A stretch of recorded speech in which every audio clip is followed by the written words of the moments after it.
A toxic work environment is more than just a job that you hate. Sure, we all have bad Mondays, tough weeks, and even challenging months, but that's just sort of the cyclical nature of a career. However, you're typically able to make it through a bad Monday, a tough week, and even a disappointing quarter. A toxic work environment is when you have those things, but on repeat.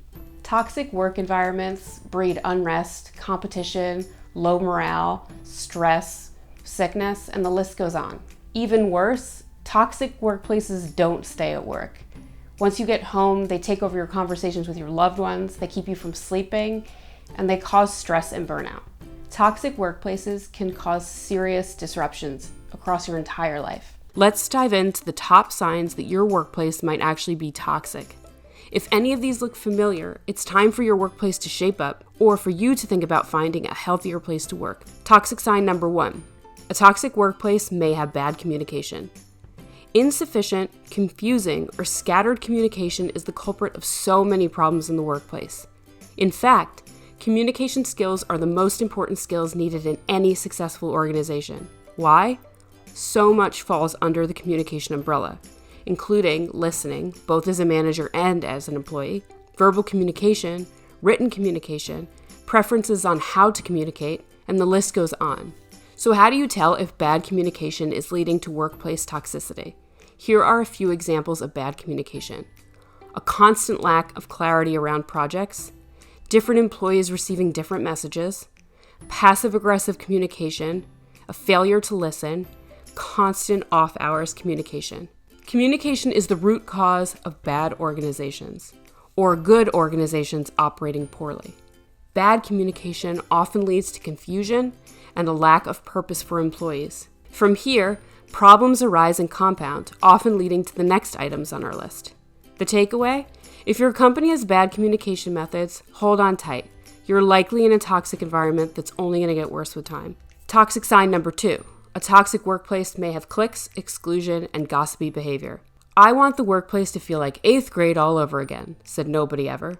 So when it does, it can be pretty deflating. We all know what a clique looks like. It's the group of people, whether at work or at school, that stick together, grab each other coffee, laugh at inside jokes, of which they somehow have roughly 1 million, and generally exclude anyone outside their tight-knit ring. And while we are all adults here, it can feel extremely alienating to exist on the outside of an active clique. Simply put, cliques are counterproductive in the workplace. While having a workplace friends and acquaintances is good, any behavior that can be described as cliquish is best to be avoided. Here are a few signs that you've got some Heathers or Harveys in your workplace. A constant feeling of exclusion from a group of people, a particular group that lunches, grabs coffee, and organizes happy hours together, projects that are often offered to a particular group regardless of talent or experiences, large parts of the workday spent whispering or chatting on messaging platforms, general outward disinterest from the group in anyone else, unless it involves gossip or quote-unquote drama. The takeaway? Avoid cliques. Avoid gossip. It has no place at work. If you recognize that cliquish behavior includes management and executive-level employees, then you may very well have an organizational mean problem. And that's about as toxic as it gets. Toxic sign number 3. A toxic workplace may have bad leadership. Here's a big one. There's an old saying, you don't leave a job, you leave a bad boss for a reason. Bad leadership can seep into every fiber of an organization, and it often does. We profiled some of the worst types of bad bosses and how to handle them. But here's the thing. Sometimes the bad boss is the product of their bad boss, and so on. It's the hierarchy of bad bosses that make the overall workplace, you guessed it, downright toxic. Bad bosses wear a variety of hats. You might have the micromanager who constantly corrects you, undermines your decisions, and ultimately disallows you from doing your job. You might have the blame game boss who's quick to pass mistakes on to anyone but themselves. Or you might be lucky enough to have the no respect boss who emails at all hours, forgets how to spell your name, and who likely doesn't even know what you do. The takeaway? Bad leadership is a sign of a toxic workplace if you have no recourse. If there is an HR department, or if your bad boss has a pretty decent boss above them, you can try communicating these issues. Toxic sign number 4. A toxic workplace likely has unmotivated coworkers. We're not saying that you should judge your work on the quality or lack of quality of those around you. However, When you find yourself in a workplace full of unmotivated coworkers, it's going to take its toll on you.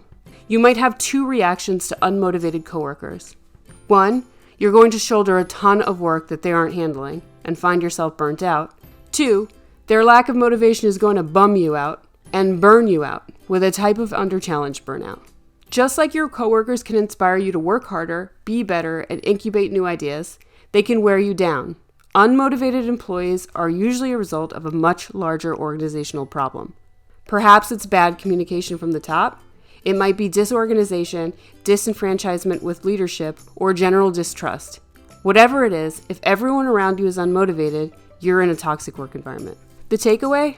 Unfortunately, unless you're in a leadership position, this problem is indicative of a much larger problem, and it's unlikely that you're going to be able to learn or grow in this environment. Number 5, a toxic workplace may have stifled growth. Speaking of growth, if you're not experiencing it, your workplace might be toxic, even if it's just personally toxic for you. If your workplace doesn't seem to offer any mobility, learning opportunities, or mentorship, they're likely not invested in the growth of their employees. Once you've recognized that you have nowhere to grow, it might be time to change the soil. The takeaway? Your job itself isn't always responsible for inspiring and motivating you. However, if you feel completely stuck with nowhere to grow, it might be time for you to move on. Toxic sign number 6. A toxic workplace likely has rapid employee turnover. Rapid employee turnover is a pretty sure sign that a workplace is toxic. Leaving a job is a tough decision to make. When you notice that several people are making that decision, then something might be really rotten. Conversely, if employees are constantly being laid off or fired, this can be a sign of other toxic elements. High employee turnover usually means there's disorganization, lack of direction, bad leadership, or little opportunity. Pay attention to the turnover rate in your company. The takeaway? Rapid turnover is a big sign that things are bad or about to get worse. If you can, try speaking with some of the employees who are either left, were fired, or were laid off. Toxic sign number 7. A toxic workplace often has no work-life balance. You deserve to have a full life outside of work. You should be able to toggle your Slack notifications to off and leave them there all weekend. You should be able to leave an email unread after dinner on a Tuesday night. You should be able to take your dentist appointment without feeling guilty. You should take the vacation days that you earned. Work-life balance is essential to survival. No human should be expected to be on the clock at all times. If your job requires that you be on call at all times, it's toxic. If your boss requires you to answer emails mid-Saturday, every Saturday, your job is toxic. Yes, at times, things come up at inopportune hours. However, if you are working under the expectation that you are always to be available for work, your job, in our humble opinion, is toxic garbage. The takeaway. A good way to avoid these types of toxic workplaces is by setting boundaries. If your boundaries can't be met, or at least compromised, it's probably not for you. Toxic sign number 8. A toxic workplace leaves you battling burnout.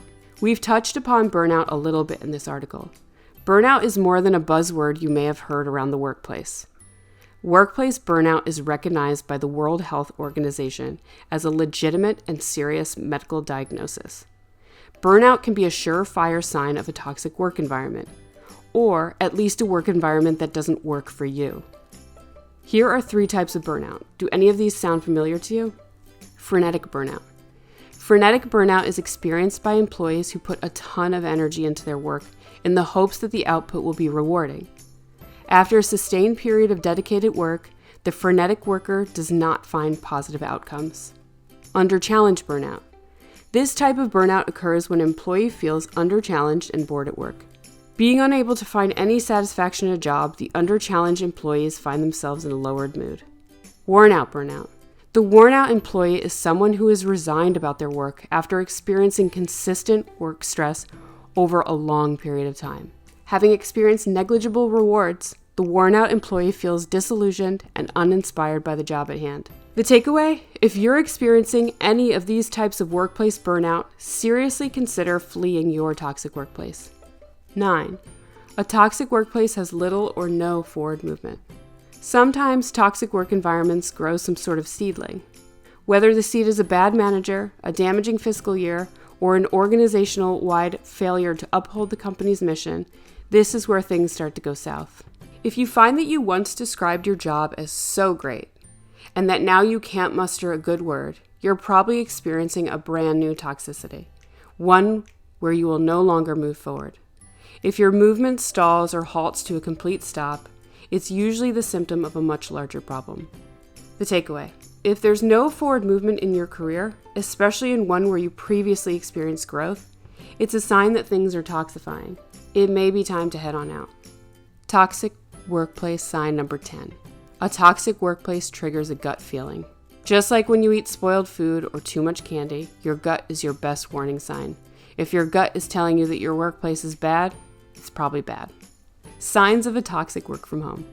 Think toxicity doesn't happen when you're working from home? Think again. Just because you're not face-to-face with your coworkers, a toxic boss, or an overwhelming work culture does not mean that toxicity vanishes into thin air. If your brick-and-mortar office was toxic, then it's likely the same toxic behaviors will find a way to root their way into your work-from-home situation. It's best to be as aware as possible. Here are a few signs that your office toxicity has snuck right into your home office. 1. Office gossip moves online. The good news? Office gossip that happens online, whether through messaging apps, side emails, or post-meeting summaries, is pretty trackable. The bad news? It's still as damaging, wasteful, and toxic as gossip IRL. While leaving a digital trail of disparaging comments, toxic comments, or even bullying behavior is foolish, that's a polite word for it, people will still do it. If you see it happening in your digital workplace, you have a few options. First of all, don't engage in anything that might even resemble gossip. Sure, you're working at home, you're bored, and office gossip can be entertaining, but it's a useless waste of time. Additionally, it can be difficult to ascertain whether or not what you're experiencing is actually gossip. According to research from body language experts, 38% of a message's impact comes from vocal cues, including tone, and the remaining 55% is nonverbal altogether. If you can't decipher what a message means, ask questions. If what you're seeing is indeed just gossip, don't engage. If it's particularly damaging or targeted towards a certain person, even yourself, collect evidence. One advantage of working online is that it can, in instances, be easier to shut down toxic conversations without having a difficult conversation face-to-face. Work from home toxic sign number 2. Digital meetings overlook employees. If you're someone who finds it difficult to speak up during in-person meetings, then taking your weekly meetings online could make everything that much worse. I mean, there's literally a function to mute meeting attendees. Beyond that, you have your run-of-the-mill technical difficulties like lag time, interruption, the "can anyone actually hear me" conundrum, and the overall lack of eye-to-eye contact that you might take for granted in an in-person meeting. Video technology, when used correctly, should make meetings even more efficient. If you feel that your remote meetings are only allowing for one person to speak to your manager about it. Consider a way to create time for all team members to contribute by creating meeting agendas and sticking to them. Toxic work from home sign number 3. Your burnout and everyone's burnout is even worse. You're finally rid of that commute that sucks up 45 minutes of your day in each direction. So, why is your burnout feeling worse than ever before? According to a recent survey by Monster.com, 68% of work from home employees are still experiencing serious burnout. Why? Well, in short, it's because some of us aren't really turning off, ever. Couple your job with home stressors, childcare, your partner navigating an entirely different career within earshot, and the disillusion of your home into a 24/7 office, and you've got the recipe for workplace burnout, but just at home. Now, imagine everyone on your team experiencing a similar type of burnout. Suddenly, your marketing associate's late email seems like a personal affront. Don't they know how busy you are? What an insult. Workplace burnout can quickly turn a formerly healthy workplace into a toxic one. You can combat this by scheduling one-on-one meetings, scheduling downtime, and by authentically encouraging self-care and by scheduling delight time into your work weeks. Communication is the key to making digital collaboration work. Find ways for your team to replicate water cooler time, to connect, and to separate from work in order to calibrate from time to time.